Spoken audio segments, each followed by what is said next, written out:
राज्यातील जवळपास 24 नगर परिषदांमधील निवडणुका पुढे ढकलल्या।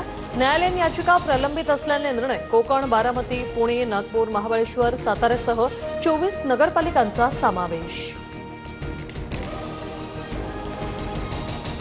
सर्व बाजूंचा विचार करून निवडणुका पुढे ढकलल्या। कायदेशीर पेच टाळण्यासाठी निर्णय। निवडणूक आयोगाचं स्पष्टीकरण। एकूण 24 नगरपालिका आणि 150 सदस्यांच्या निवडणुका 20 डिसेंबरला होणार, आयोगाची माहिती।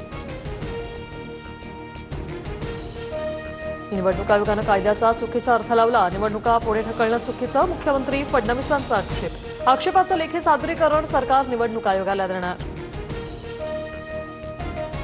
भाजपकडून निवडणूक आयोगाला पत्र। मतदानाला 1 दिवस शिल्लक असताना निवडणुका स्थगित करणं अयोग्य।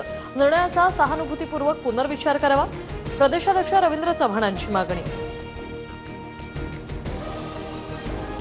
निवडणुकीचा पोरखेळ काँग्रेसला मान्य नाही। गोंधळाला सर्वस्वी मुख्यमंत्री जबाबदार। आयोगाच्या निर्णयाविरोधात हायकोर्टात जाणार। काही ठिकाणच्या निवडणुका पुढे ढकलल्यानंतर पृथ्वीराज चव्हाण यांचा इशारा।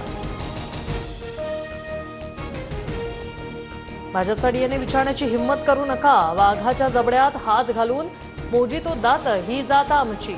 सिन्नरमधील सभेतून मुख्यमंत्री फडणवीसांचा माणिकराव कोकाटेंवर नाव न घेता हल्लाबोल।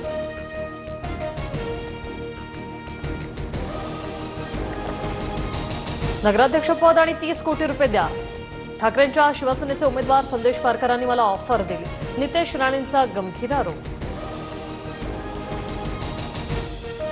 नितेश राणे डरपोक, हिंमत असेल तर 30 कोटी मागितल्याचा पुरावा द्या, मी अर्ज मागे घेतो, अन्यथा नितेश राणेंनी पालकमंत्रीपदाचा राजीनामा द्यावा। संदेश पारकरांचं चॅलेंज।